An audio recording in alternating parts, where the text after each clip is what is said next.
the November 8th special meeting of the CCP. Lupita, do you mind doing a roll call of the entire CCP, please?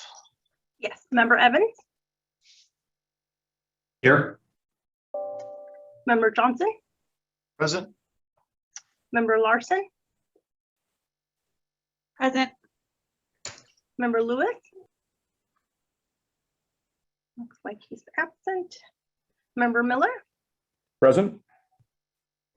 Member Nigel? Present. Member Olson? Yes. Member Raven? Here.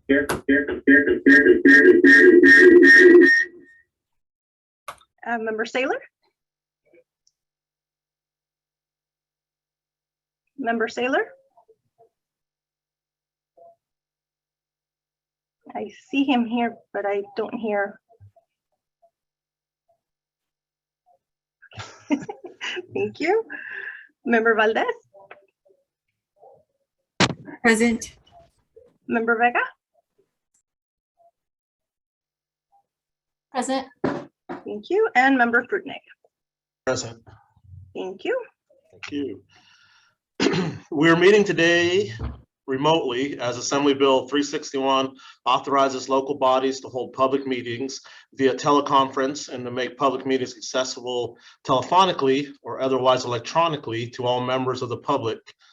More information on this topic will be included in agenda item number 4.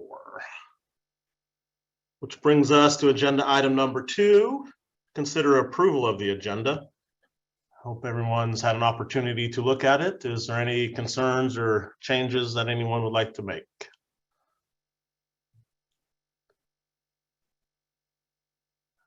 Seeing none, can I get a motion to approve the agenda? This is Karen. I'll move. Karen first, and is there a second? I'll second. Under Sheriff Johnson. Lupita, can we do a roll call vote, please, to approve the agenda? Member Evans? Aye. Member Johnson? Aye. Member Larson? Aye. Member Lewis is absent. Member Miller? Aye. Member Nigel? Aye. Member Olson? Aye. Member Raymond? Member Raven? Aye. Member Saylor? Member Saylor, I saw you saying yes, but I didn't get any audio, just so you know. Member Valdez? Aye. Member Vega? Yes. And Member Fruitnick. Yes. Thank you. Brings us to agenda item number 3, consider approval of the October 11th meeting minutes. And they're attachment A in your packet.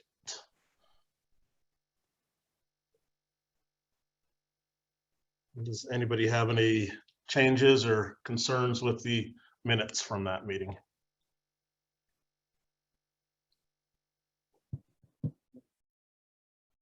I'll move to adopt. All right. Tracy moves it. Is there a second? This is Karen. I'll second. Second by Karen. Lupita, can we do another roll call vote, please, to approve? Member Evans? Member Johnson? Aye.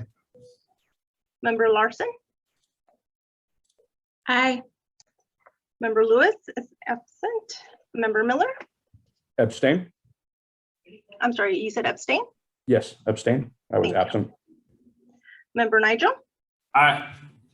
Member Olson? Aye. Member Raven? Aye. Member Saylor? Member Valdez? Member Valdez? Yes. Thank you. Member Vega? Abstain. And Member Fruitnick. Yes. Okay, motion Thank you. passes with 2 abstentions. All right, which brings us to number 4, authorize remote meetings by finding pursuant to Assembly Bill 361 that local officials continue to recommend measures to promote social distancing as a result of COVID-19 pandemic. And I'm going to turn this over to Phil, if you wouldn't mind just giving us a little update on this. Yeah, so very briefly, the legislature adopted Assembly Bill 361. It was signed into law by the governor in late September. Authorizes teleconference meetings similar to this one during a local state of emergency, and specifically requires certain findings. The finding that's applicable here is that local officials continue to recommend measures to promote social distancing. The attachment to the staff report is a memo from Dr. Sisson, which basically states that. There's an updated version of her memo on my website. I post it monthly after working with Dr. Sisson to have it updated so that we've always got a refreshed version of the memo that captures the current situation in Yolo County. This is something we'll be bringing back at each meeting, consistent with the requirements of state law, for as long as we continue to meet by teleconference. Thank you, Phil. It's an action item, so I would assume we have to take a vote on it to approve it as a Correct. body. Yeah. Okay, I can make the motion to authorize remote meetings per Assembly Bill 31. I'll second. All right. Is there any, I guess I should ask if there was any questions or concerns from any of the members. I'll also ask, is there any public that would like to make comment on it? Lupita, do we have any public comment? Yes, we have Lupita T. Okay, go ahead, Lupita.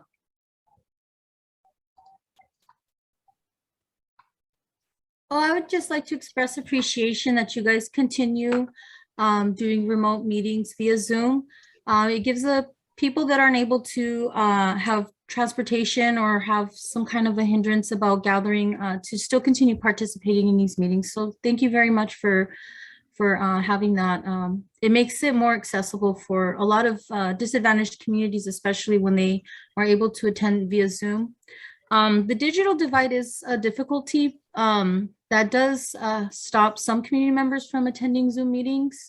But I think in this case, most of the people that are usually attending these meetings do have access and have, for the most part that I'm aware of, I haven't heard of anybody in the community having trouble attending this particular meeting if it continues to be on Zoom. So thank you very much for having that. Thank you. Lupita, is there any other public comment that you see? No additional hands raised, Chair. Okay, with that, there was a motion and a second. Can we do to approve it? Can we do a roll call vote, please? All right, Member Evans? Aye. Member Johnson? Yes. Member Larson? Yes. Member Lewis is absent. Member Miller? Aye. Member Nigel? Aye. Member Olson? Aye. Member Raven? Aye. Member Saylor? Member Valdez? Aye. Member Vega? Yes. Thank you. And Member Prudnick? Aye. Okay, motion passed. Excuse me, which brings us to agenda item number 5, public comment. Opportunity for members of the public to address the CCP on subjects related to CCP business and not otherwise on the agenda. Do we have any public comment? Yes, we have Lupita T. Go ahead, Lupita.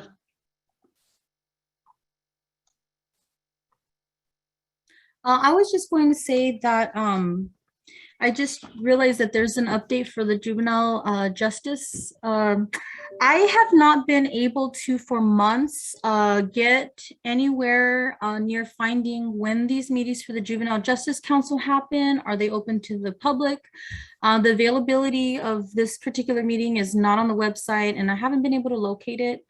I'm not sure if it's a public meeting or if it's an internal thing going on. I know I had applied to be on the Juvenile Justice Council and I never had received a reply back from I believe it was Supervisor Provenza. I had included the application too when I had applied for another committee. So just wanted to know if there's anybody that would be able to reach out and let me know how it is, and just if it's a public meeting, if the county can put it on their website, make it more accessible. Even though I have heard about this meeting and I hear about it during the supervisor meetings, I have not been able to find a link to attend any of these meetings ever. So I don't know if it's just I don't navigate computers well, or if it's just not available, or if it's just tucked in there somewhere in the website. But you guys do need to make these meetings more accessible, because it's a little difficult if you don't know how to navigate computers, and you have to look through the agenda to find the link. That could be hard for some people, and I just barely learned how to do that within the last year myself. So just if there's any way that the link could be just on the website, you can just click on it when you look up the Community Corrections Partnership website. That would be really helpful for the public and encourage participation, because some people don't understand that you have to go through the agenda to click on the link to get to the meeting.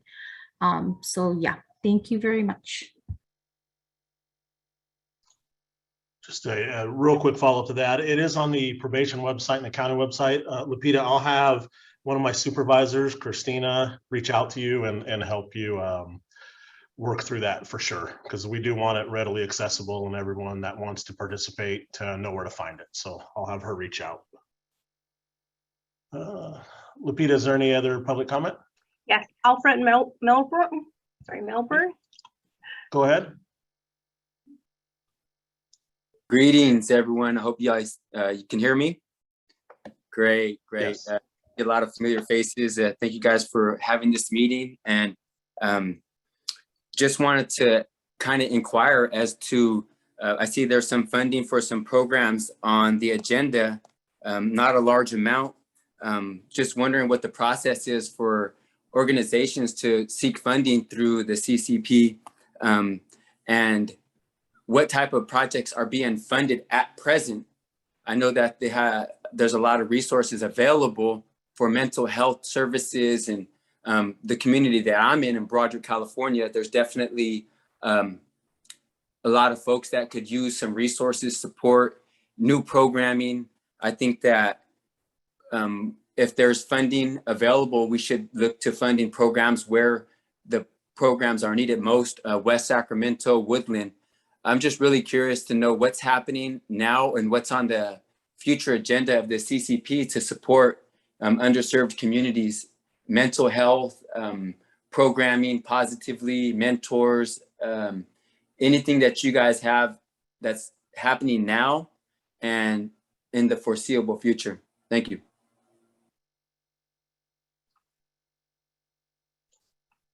Thank you. Lupita, is there other public comment? There are no additional hands raised, Chair. All right, thank you.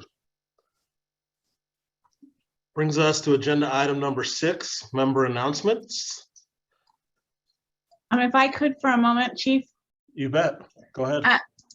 So we brought up, if you'll remember, we had a special CCP meeting with Mr. O'Connell in August, I believe it was, and we talked about having some kind of work groups work on some of the specific areas within our sequential intercept map that we have prioritized as a group.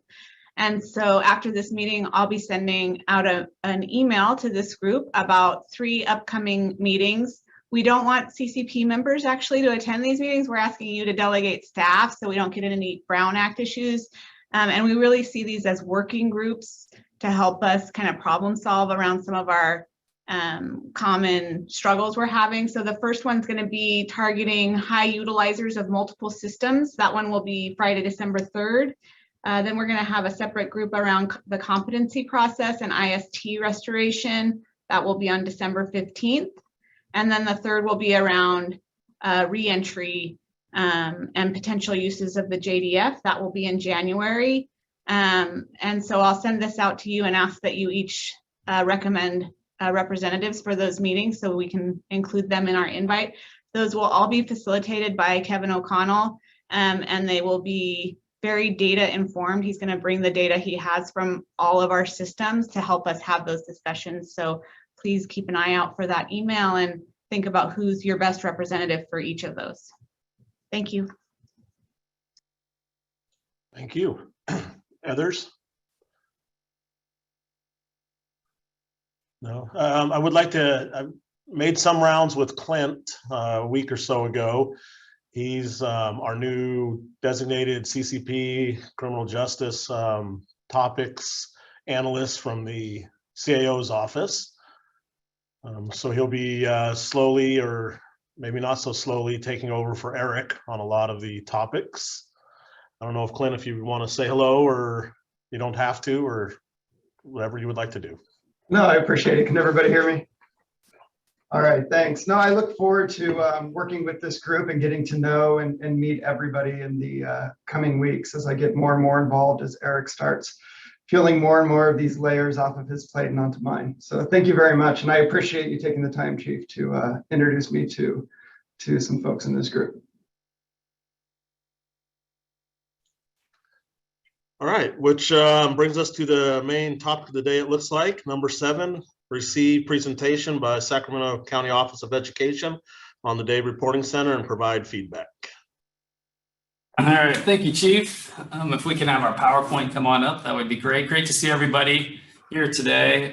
So many of you have made the Day Reporting Center what it is, and myself and Chris Allen, who's the director, Chris and I switched roles in June of 2020. We'll be doing the presentation today, and I'm very excited to share with you kind of the outcomes and how we do what we do. And, you know, first, before it's being even stated, that it's been a privilege to work in Yolo County with the collaborative nature. It was one of the first hybrid programs in the state, and very excited to share with you the work that we've done over the last 10 years. So on to the next slide. Our work at SCOE and reentry started in 2008 when CDCR approached us about, you know, getting involved in the reentry work. And when our superintendent and our board looked at that work at the time, it was really outside of the scope of what a county office of education does. But when we really looked at the data, we realized how many students are impacted by adults who are incarcerated. And there's probably no greater gift that we can give a child than to put a stable adult back in their world. And if we're able to do that, we can not only affect recidivism for that individual, but hopefully generational recidivism. And so SCOE's been in the reentry work since 2008. And in 2011, all of you are very familiar with AB 109, which really changed the face of who's going to be supervising clients and some of the shift from state parole to probation. And Yolo County came out with an RFP at that time, and SCOE was fortunate enough to be selected as a provider back in October of 2012. In 2013, in January, we started our first program engaging clients at the Lineberger facility. In March of 2013, we opened our Woodland Day Reporting Center opened, and our first probation client was enrolled. In August of 2013, our partnership with CDCR began, and we had our first parolee enrolled. So really got started right away. Because of our partnership, and we'll kind of get into more details about this later in the presentation, we were able to open a second facility in Yolo County. Our West Sacramento Day Reporting Center opened in June of 2014. In July of 2016, we partnered with Communicare, which worked to get both of our day reporting centers as satellite locations where we provide drug and alcohol screening and outpatient care. Not only that happens at the day reporting center, but then also at the Communicare locations. A couple other milestones. In May of 2017, we engaged our 1,000th client. In 2020, our 2,000th client. And in June of 2020, we had 1,000 successful participants. And so very proud of the work that we've done there, but we couldn't do that work alone. And if we could go to the next slide. We have a whole bunch of partners. All of you at some point have played a role at the Day Reporting Center, whether it is participating with us with a grant, creating opportunities for our clients, participating in events, coming over and reading with our clients, the graduations. I mean, we could not do this work alone, and we're really proud of the work that we do there in Yolo County and with all of the partners, you know, that we have at this table and within the community. Next slide. With that, giving back is extremely important to not only our clients, but the work that we do. Some of the projects that we've been involved in are listed here on the left, and community service is a huge part of our successful reintegration of our clients, and we're very proud of the work that we've done with all of the different organizations within the county. Next slide. And so kind of going into our model of how we do what we do, I'm going to turn it over to Chris Allen, and he's going to explain the model of our dairy reporting center. Just a little update for those of you that may or may not know, we are back in person at both of our sites. However, we had a little bit of a setback getting back into the Woodland site. I don't know if you're aware, on the front side, there's a state COVID testing site there. And before we could get our staff in there, we had to work with the chief to have the air and heating system reconfigured so it was separate from our reporting center. So the chief took that endeavor on and then got signed off from Dr. Sisson, and we are now, our team is back at Woodland and our team is back at West Sac, which is great. So I'm going to just take you through a little bit of the referral process, intake, the assessment, creating that plan, how do we deliver it, and how do we document it. Let's go ahead to the next slide, please. So that first piece is really getting our referral. The referral can come from many different ways, from the probation officer, parole agent, sheriff. They submit that referral, and when we get that referral, our goal is to get that client, contact that client and get an appointment set within 24 hours. And it's at that intake that the client will receive a full orientation, will complete the enrollment paperwork, but we'll also really most importantly address their basic and immediate needs. What's happening as far as their housing, food needs, medical needs. It'll be very difficult to continue down this spectrum if those aren't addressed. And so we really put a focus on those items. Go ahead to the next slide. So when that client comes to us, we will begin that assessment process to really establish the criminogenic needs that need to be addressed. And part of that assessment, we'll use that as one piece as we go into creating that case plan, but we'll also take in the supervision mandates that come to us from the referral. I think another really important piece is, what are the client goals? And that client goal really talks to the relationship that we create with our staff, sitting down and learning about who they are and what their needs are, because that's going to carry us through our work, through their journey with us. And through those pieces, we'll create that individualized case plan that we will focus on during our one-on-ones. Go ahead to the next slide. So once we establish the criminogenic needs and all those other potential needs that that we need to put into our case plan, you can see here, it's really a menu of services that we offer. I think I know that our clients are not static, but they're always evolving. Their needs are changing. So from the top up there, basic and most immediate needs, those can rise and fall at any point. We will always want to address those. But as we move along, other things can pop up, and we'll address things like their criminal orientation and make sure we're addressing those things as far as and how are the mandated programs, the 52-week battery program going. Go ahead and next slide. So we've got the case plan. We know what our goals are, but most importantly, it's how do we deliver this? And that happens through a weekly one-on-one appointment. One of the, as we say, the lemonade of the lemon of COVID has been this ability to do exactly what we're doing right now. This ability to potentially use Zooming to connect with our clients, whether it's a class or a one-on-one. But of course, that is always approved by the agent of record if we're going to do something like that. The market for a job is pretty hot right now, and so you've got a lot of guys and gals who might be working, and so this gives us some flexibility.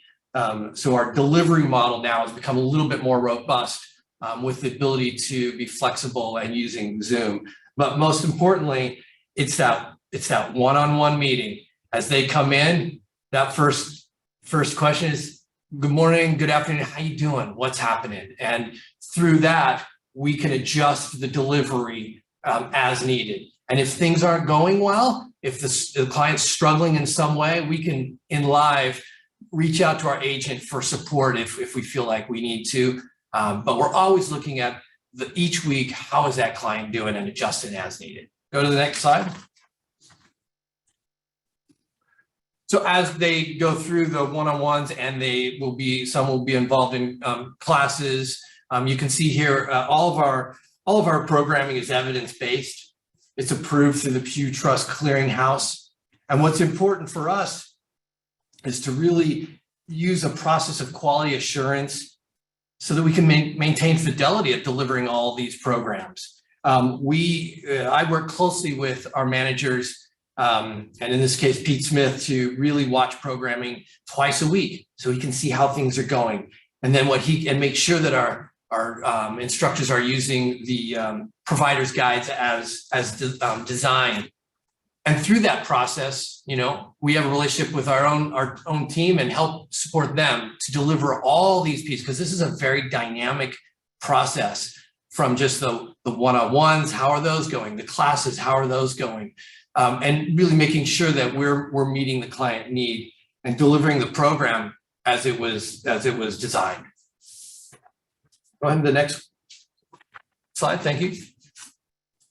So we all know that a program it's not happening if it's not documented. And as Mark will talk a little bit about just gathering data, you can see here we track our attendance and case plan reviews, employment. We input a lot of data to make sure that what we're doing is being said what's happening. It's also a great way that if as we're doing this, if a client isn't attending, say, well, then we're going to reach out to that attendant, the agent of record, and advise them so we can intervene quickly. So our staff is always doing a minimum of 1 case note per week. And so we're always document what we're doing. And so that documentation, I'm going to transition right over back to Mark on outcomes. So looking at the next slide, outcomes are extremely important to us. We've always been challenged by our supervisors to have a program that is better this year than it was the year before. And the only way we can do that is looking at data and going through a continuous improvement model of Plan, Do, Study, Act, of continuing to adjust the program. And our data reporting center looks a lot different in 2021 than it did in 2013.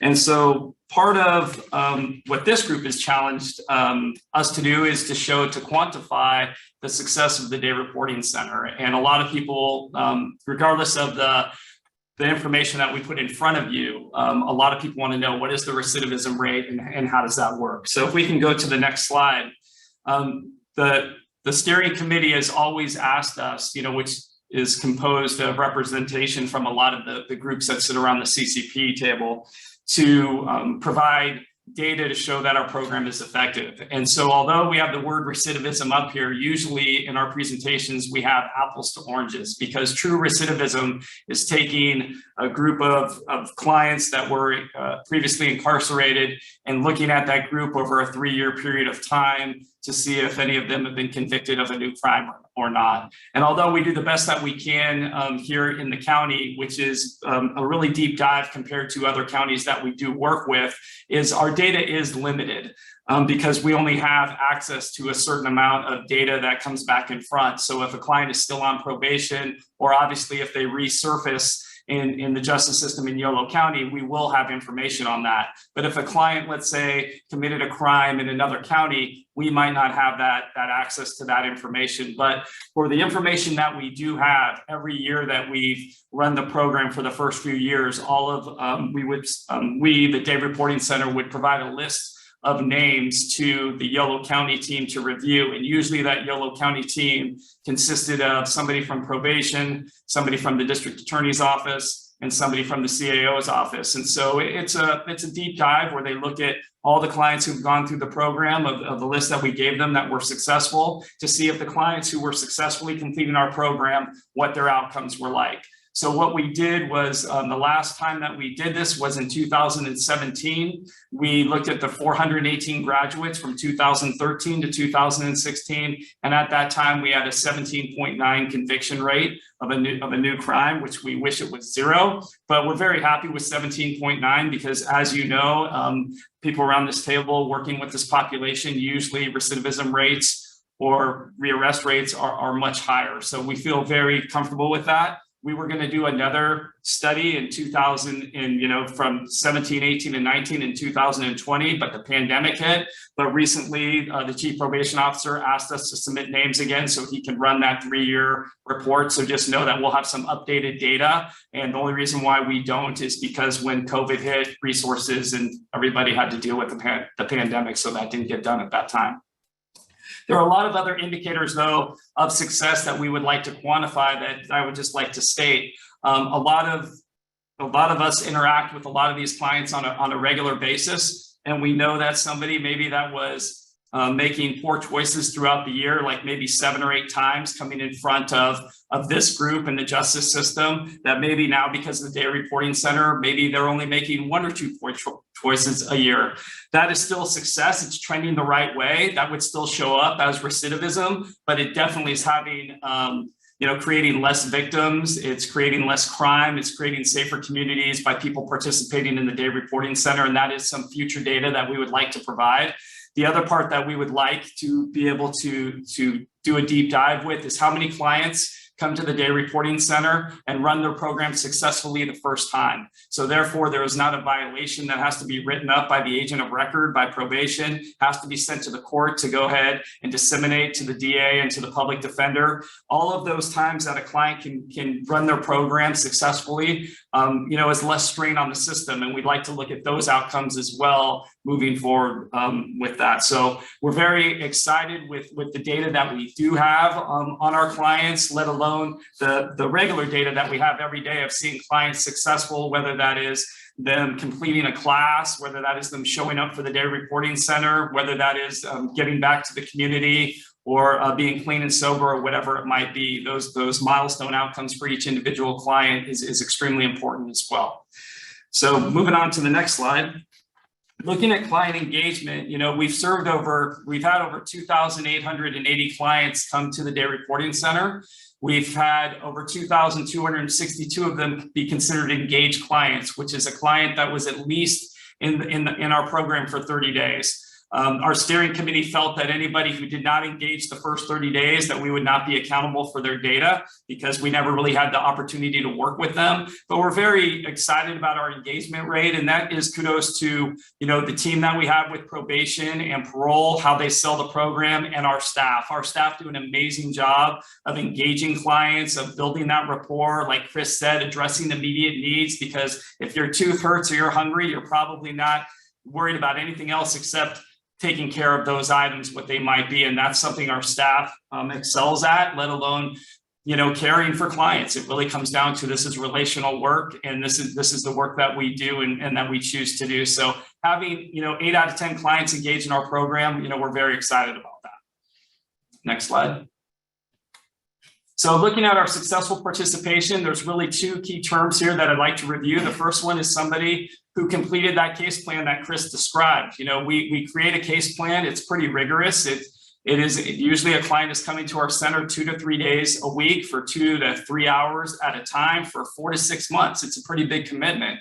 But those clients that fully complete the program, those are considered our graduates. But we also have clients, because they are adults and they're moving on with other aspects of their world, that they might be working towards that finish line, but then something wonderful happens, like full-time employment. And if that happens, we reach out to the agent of record, whoever referred them, and we say, this is the opportunity that's in front of the client. What would you like to do? And a lot of times, they allow the client who's doing really well to go ahead and to take that job or whatever it might be. And that's called an approved positive transition. They did not complete their case plan, but they went on to something else that was approved by the referring agency, and that was positive. So if we can turn to the next slide.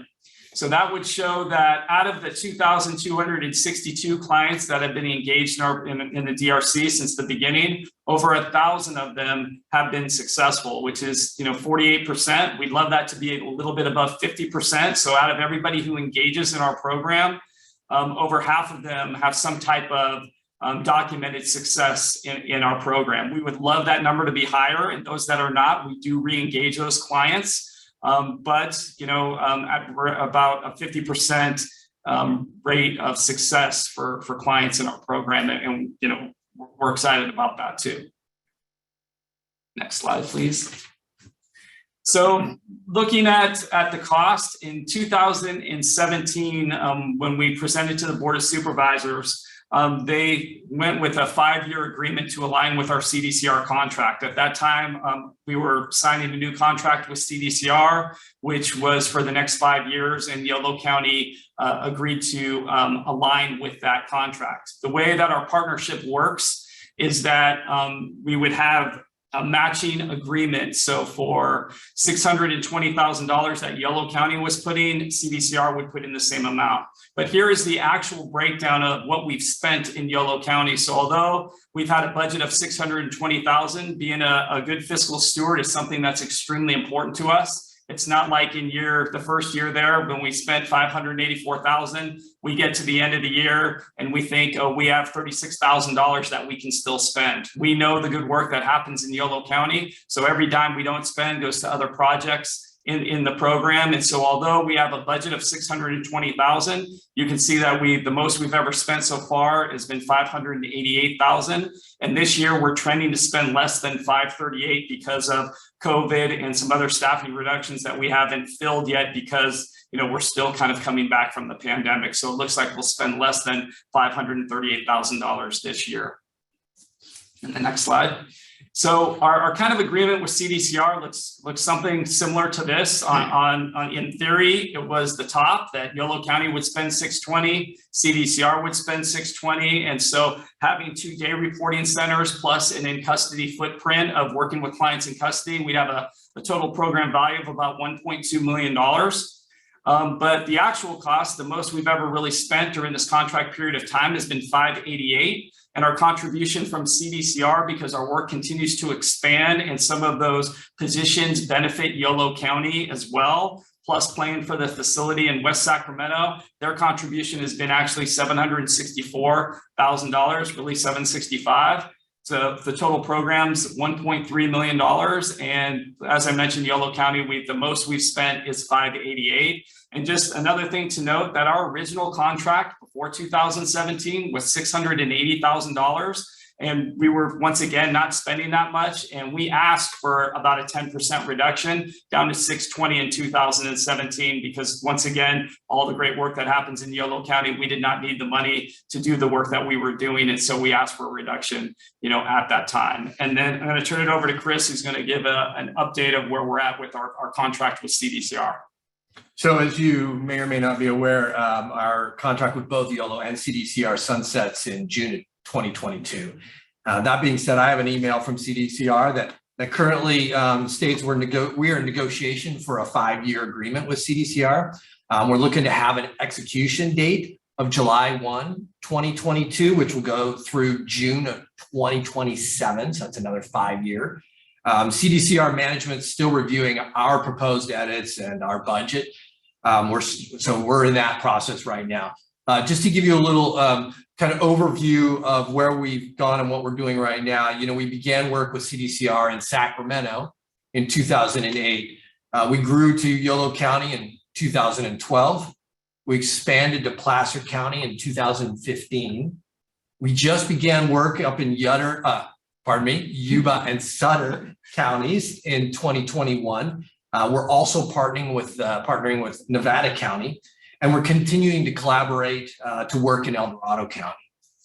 Why don't you go to the next slide for me? Back, there you go. Let me just give you just a real brief synopsis of my background. The last 7 years, I was on the youth side here at Sacramento County Office of Education, working with youth in our community schools. So those are kids who are being expelled from their schools, and working with youth inside the youth detention facility. And I can tell you the one thing I never saw with those kids, very, very rarely, was the smile you see on these kids. The kids that are in our schools are angry, have lots of trauma. They struggle just making it through the day, and anything can just set them off in just a heartbeat. But what's interesting is when we talk about, I think Mark mentioned this, generational recidivism. I think that's the neat thing that SCOE brings, is that we're working with youth. We see them, we work with them, but we know so many of those kids in the community schools and the detention facility, they have absentee parents. There's many cases not real positive role models, and many of them are being raised by their grandparents and just trying to do the best they can. But our work here, like, we love the work we do. Like, our transition specialists, our teams who are working with these clients who you see here, they love this. This is our payoff. When we get to see a family beaming with a smile like that look at my dad, look at my mom, look what we achieved here, is very difficult to quantify when you talk about, you know, the data points we look at. I'm just taken back by the picture over there with the mom looking at her daughter and her husband. She's so proud of them and the work they did. So we are hopeful and excited to be able to continue to do the work we do in Yolo County, because we just love what we do, and we love our outcomes. So that being said, you can go to there's one more photo there.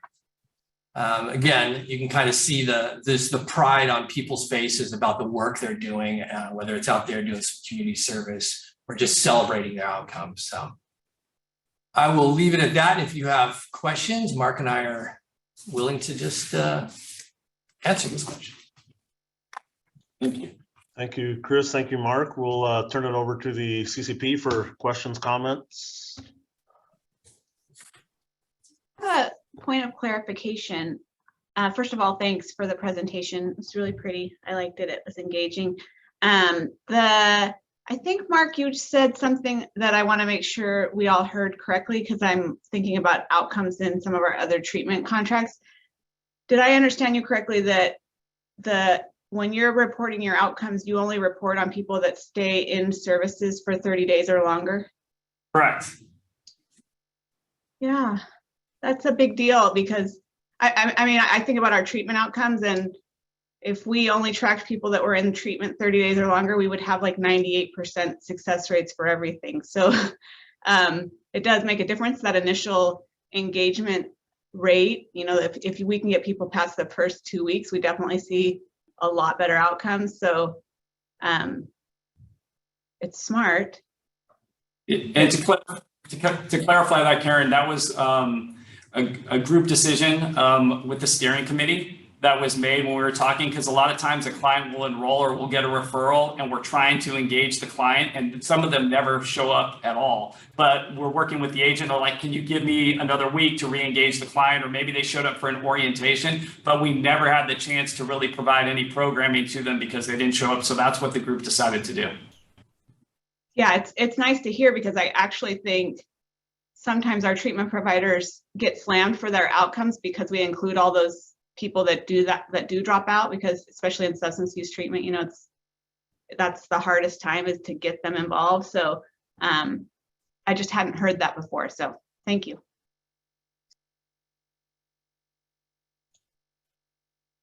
Others? Supervisor Saylor? Nothing.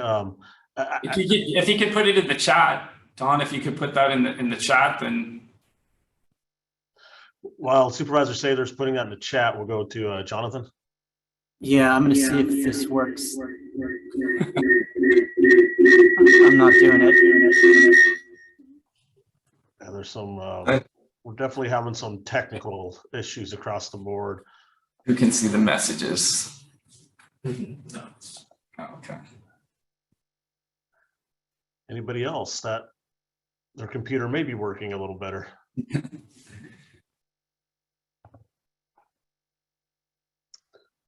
Give it a second for the chat. Vet data, maybe. That's more up to date.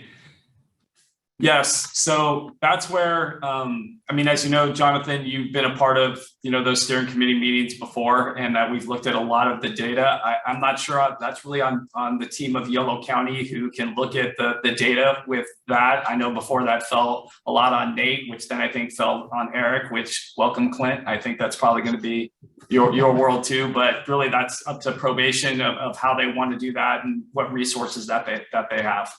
But we have the names ready to go for everybody. Yeah, I've requested them from SCOE. It takes a collaboration between the DA, us, and the sheriff's department with their booking data, and just to kind of run all the names, double, triple check. It is fairly accurate. It doesn't take into account other states or some out of county type arrests and recidivism, but it's something we were hoping to do right in 2020. I think we're finally at a place that we can probably be realistic and start working toward it for sure.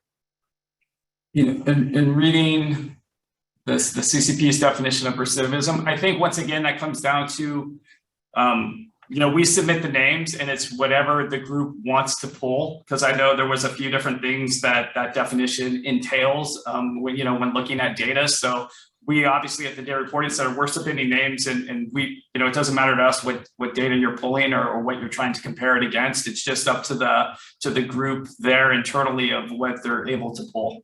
So I don't know if somebody else would like to talk about that, like what they're able to pull or not. Yeah, the 2013 through 17 study, Jonathan, we did follow the CCP definition on recidivism. And so my intent would be for the new one, we would follow that as well. Unless others had any reason not to, but we would follow that up. Correct. There was arrest, booking, charges filed, and there's a 4-pronged recidivism definition that we have. And to address Supervisor Saylor's question, that is kind of like with continuous improvement. That's an area that we found out that we wanted to do. Part of the problem is trying to locate those clients to find out why they did not engage, why they chose to not engage, because we were always trying to figure out why did they not engage in the program? Was that because, whatever reason it might be, it was too rigorous or it was too much at once or whatever that reason is. But usually a lot of the clients, they're difficult for us to locate as well as probation, but it is something that we are trying to get data on. So then maybe we can make those adjustments and engage more clients. Sorry, we're not using CP. Who pulls the data for the DRC? So pulls the data, like we submit the names. So this is to Tracy. We submit the names based on the clients who were either, sometimes they say, who are your successful clients, or we want any client who is engaged for X amount of time. So it just depends, whatever data they want, we can provide whatever it is that that group wants, whether it was Nate at the time or whoever's asking us for the data. We have everything in the database. So whatever the group would like to see, we can provide. Is it fair to say we have recidivism using arrest, but that data point is not in this presentation? Yes. I don't. Oh, go ahead, Dan. We have the data for the 2013 through 17 cohort, but not past that, Jonathan. And that's the recidivism study that we need to look at. And if we have that, we could go ahead and send that out to the group then.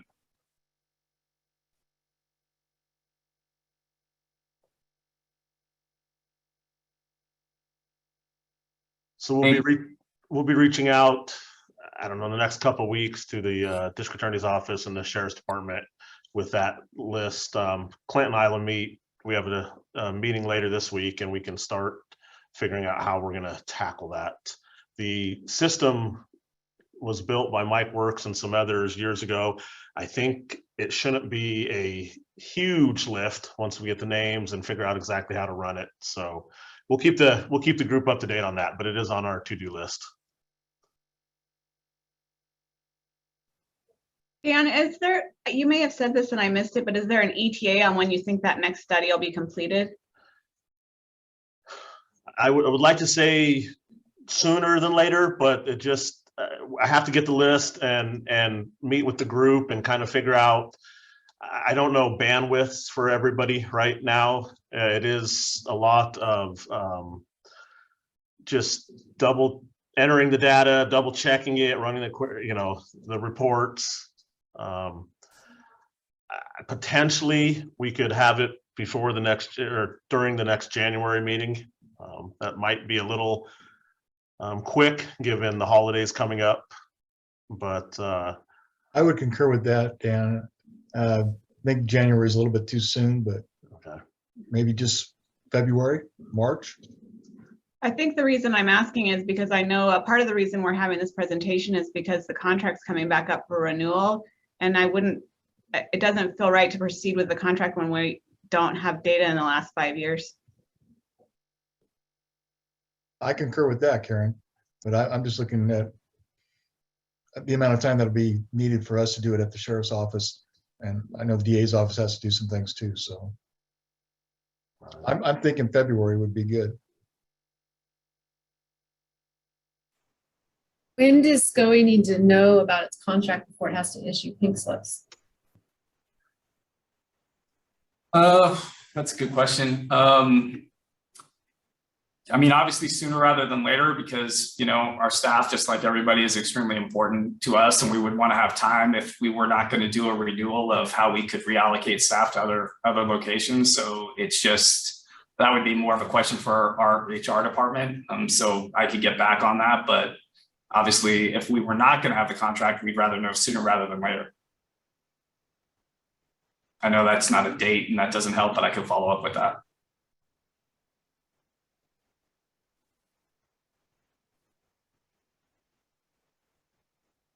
Everybody's thinking and contemplating. I'll open it up to public comment on this agenda item. Lupita, do we have any?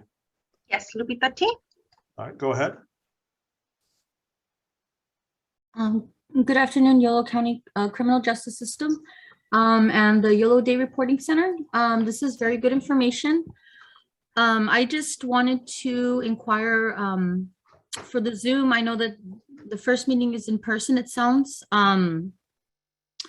There is a need, because I had mentioned the digital divide before, to train people on how to use Zoom, and not just Zoom, just other things. I don't know if you have training on how to use materials online. As I know, Cecilia Aguilar Curry is going to be having a virtual town hall.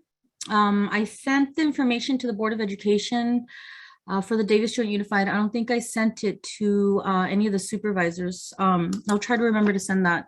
But she's talking about broadband and some of the issues that communities face with the digital divide and how hard things are for certain people. So if the Yolo Day Reporting Center had a training, how to use Zoom, how to maybe even set up a Venmo account, because a lot of people do PayPal and things like that now.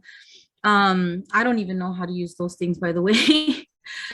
So another thing that I had, and that would be good to bring people into the program, because it'll be something that's affecting their communities. It'll be a topic of interest.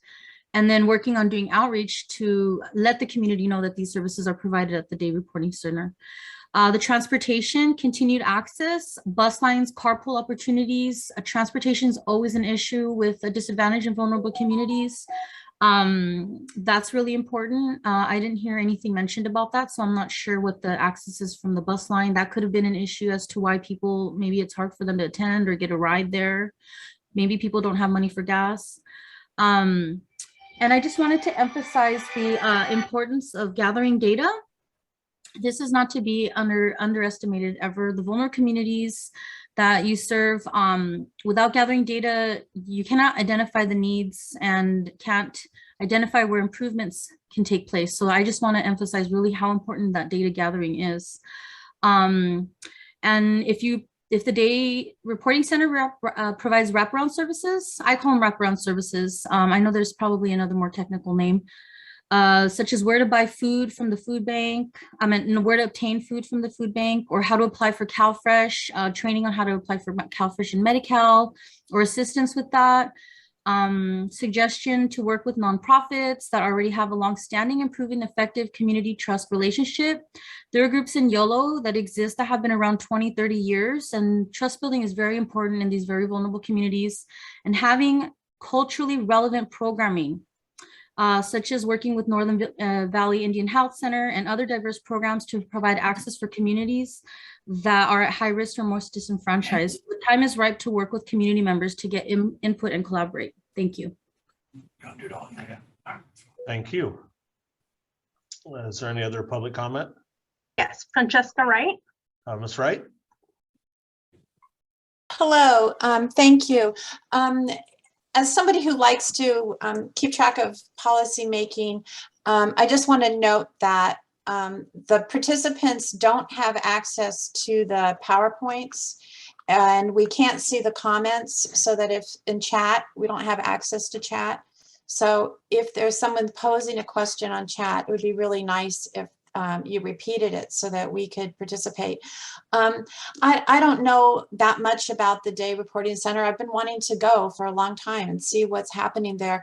But I just caught some of the presentation, and it feels like I'm not getting a sense of what those people who are participating in it, if there's been any systematic data collection around what's most helpful to them, what's working really well for them, and what is not or is not helpful. So it's really challenging as an observer with the amount of information that we're getting to really get a sense of, is this the best use of funds? And also, if there's a surplus, I'm wondering if there's been consideration of what community-based programs that would be also useful have been evaluated or sought. So it feels like we're getting a snippet, which is understood. They're telling us what they've been doing, but I'm not getting the comprehensive view, both from the participants as well as what alternatives that from the community we should be considering. Thank you. Thank you. Is there additional public comment? There are no additional hands raised, Chair. All right, thank you. I'll turn it back over to the CCP body for further discussion or comments.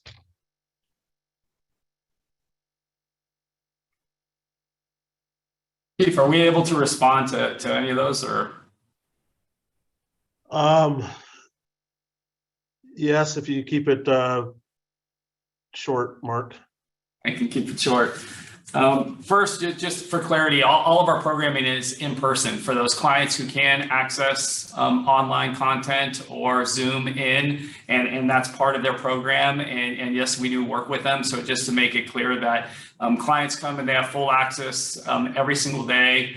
We are open, and Monday through Friday, and the clients can come and have full programming from their first meeting all the way through their last, and all the classes that they take right there at the Day Reporting Center. But we do have some options now that are also available online for those clients who can access that, or that's part of what they need. And when we also help them with that access, if that is a hindrance for them engaging. Transportation, this was a big move with Yolo County. They even put in a bus stop right outside the Justice Center, so clients can come there, and we do give them bus passes at no cost to them to attend the program as well. And we do assist with the basic needs with whether it is CalFresh or food, whatever it might be, whatever that client needs. We have relationships with everywhere in the county based on that need to provide the client to address those basic needs like Chris talked about. Thank you. Other comments or anything from the CCP? I'm scanning boxes real quick. It doesn't appear to be any. Well, so we need to kind of figure out how to proceed. Sounds like for one, we need to do a huge data pool and do a recidivism study. I agree with the Undersheriff. February is probably a more appropriate time to promise we'll have this information, just giving workloads and holidays and everything else that everybody has on their plates, which doesn't help us because our next scheduled meeting is in January. Potentially we set a special meeting in February. My understanding is there's a couple options we could take. Obviously go out for full-blown RFP. We could do it a 1-year extension, and some other options, but it sounds like the group's not ready to go with one of the options or make a decision right now, and we need to come back with some more data and some more information. Is that kind of what the group consensus is? Seeing a lot of heads shaking yes or nodding yes. Okay, then that's what we shall do. And we'll work out the logistics between the district attorney's office and the sheriff's department and Clint and probation, and we'll start getting on that. Chief, can I just offer some support, because I do know it's a lot of work. We already have Kevin O'Connell contracted. I have some extra money in his contract and he's already in all of our systems. So if that's helpful to the group, I'm happy to have him assist with the data analysis. You'll remember that he did this back when AB 109 started for us, so he's very familiar with what needs to happen. I truly appreciate that, because Kevin O'Connell is awesome. And he will help this project immensely and help us with the workload and getting everything squared away.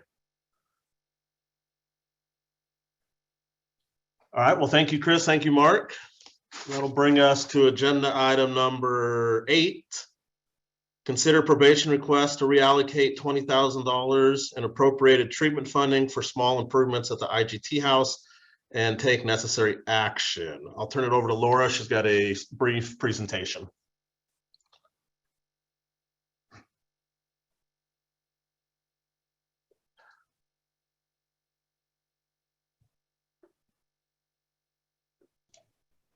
Hello, good afternoon. Laura Liticope, Fiscal Administrative Officer for the Probation Department and Fiscal Support to the CCP.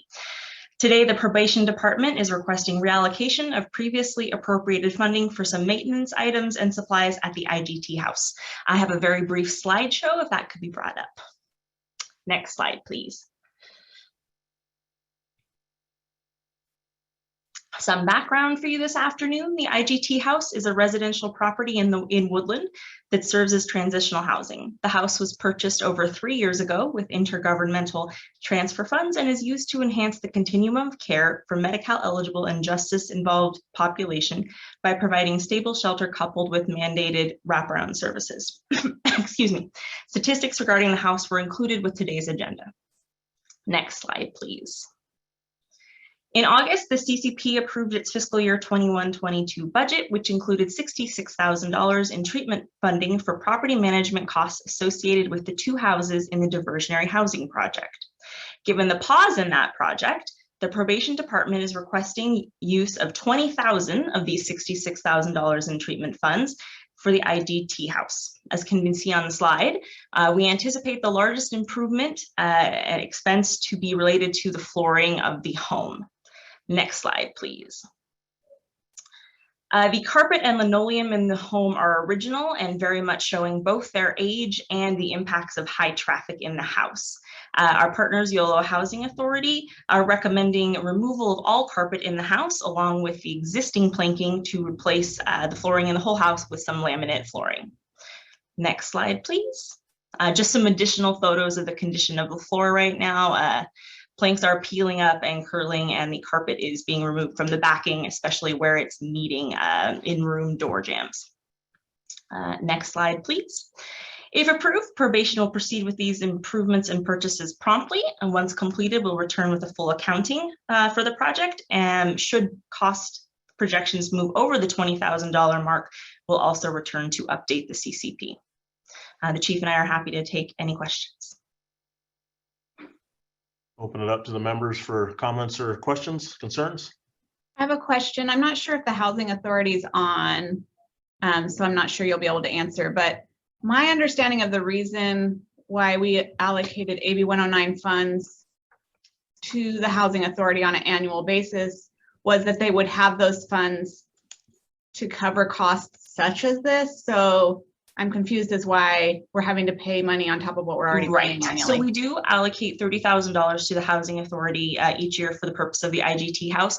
That contract covers general maintenance and upkeep, so replacement of things like blinds if they were to break, and covers the utilities, water, sewer, garbage, etc. It's not adequate to cover these sort of $10,000 flooring expenses. I think it just gives me pause that we pay. I know what I pay for my property taxes at home, my sewer, water, garbage, my blinds, and the like. It's not $30,000 a year. We bought this house outright and we give them $30,000 on top of that annually. So it gives me pause, and without seeing accounting of how that $30,000 a year for the past several years has been spent, I have pause proceeding.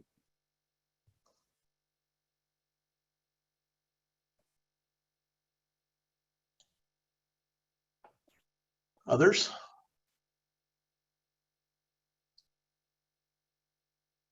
I'm trying to look up, I was part of the IGT purchase with Rochelle, and I'm trying to look up what we had allocated every year for maintenance, unless you guys already have it. The contract with YOLO Housing for the maintenance and operation of that house is $30,000. Right, but how much, we had a maintenance fund, how much goes of that goes in the maintenance fund?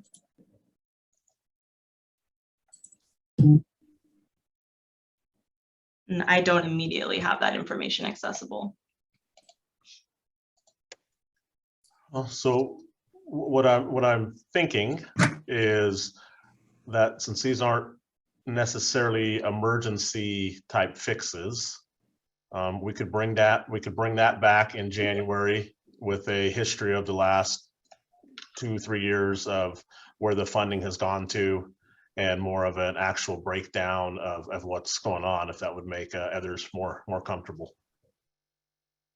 It depends if, I don't know if that's all that's necessary. I'm looking at the original budget.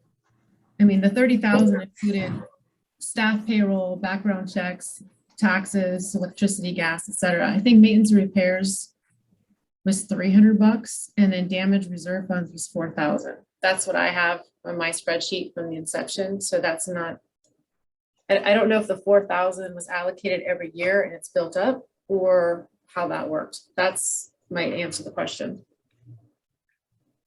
Does that make sense? Mm-hmm. Yes. Ian, were you getting ready to?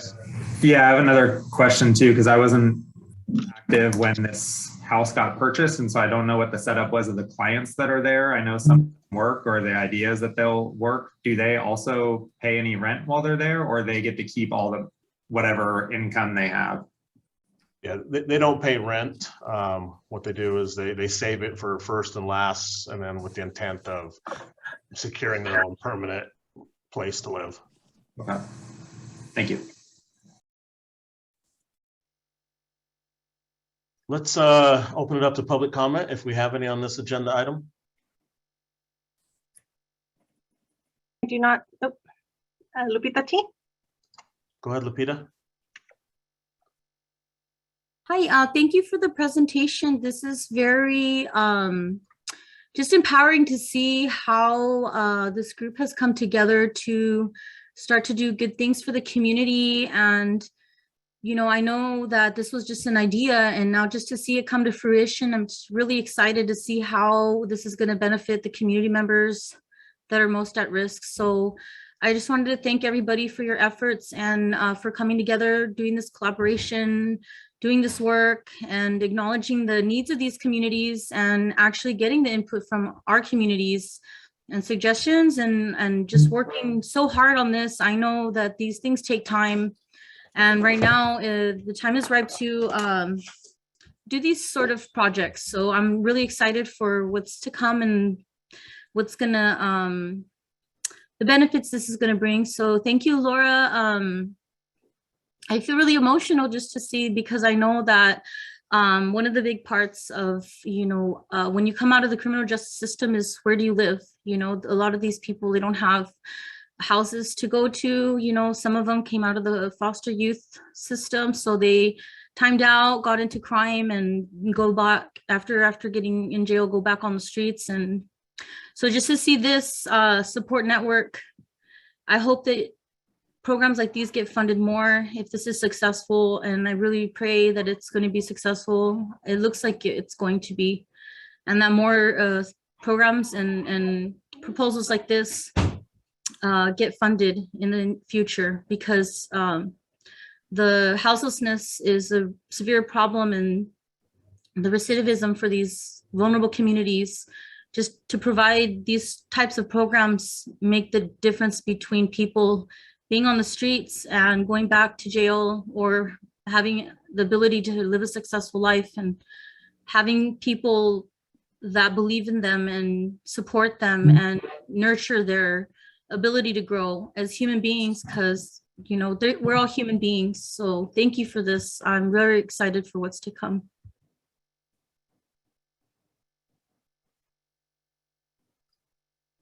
Thank you. Was there any other public comment on the agenda item? I don't see any additional hands raised, Chair, but there was a comment from Supervisor Saylor that, do you want me to read it? Yes, can you read that for us, Yeah, please? he said, there should be some sort of depreciation account for big purchases like new floors. And that was it.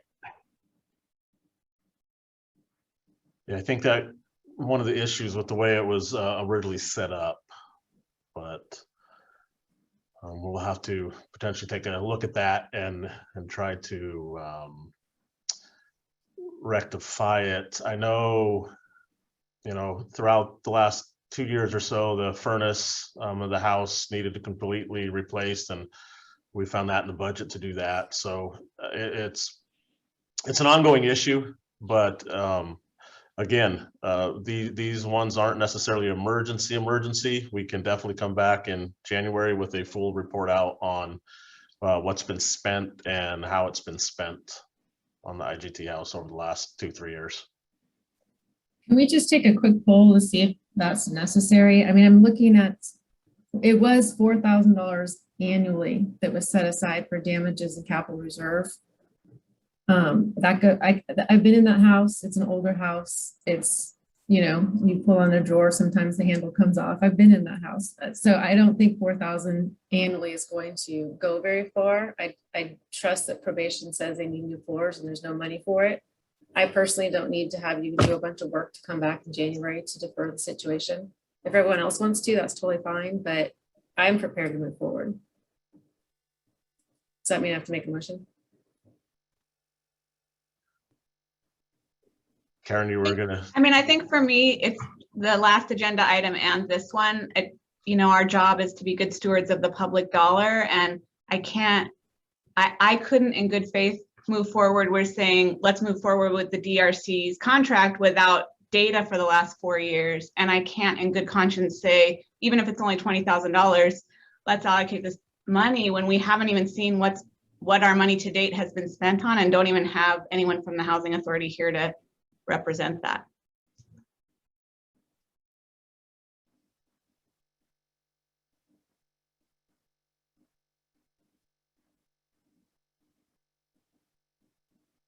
Yes. What are you gonna do?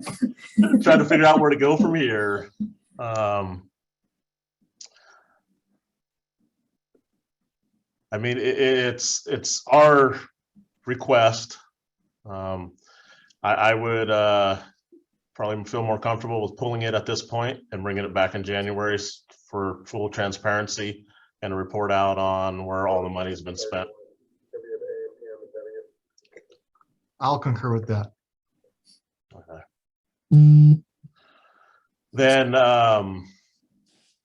Phil, can you help me out? Do I pull it? Do I just move on? What do we do here?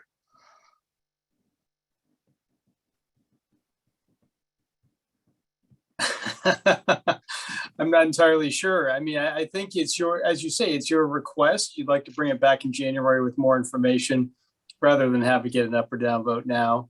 So I don't think you need a vote to do that. I think you just say that's what you're doing, and you're the chair. So that means you can just do it in my judgment.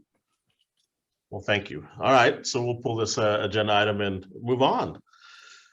Which brings us to number 9, adjournment. I appreciate everybody's time, and we will see everybody in January. Jonathan and Dale will be reaching out very soon with Clint, and we'll try to get a plan together to get that recidivism study up and running. I appreciate everybody's time. Thank you.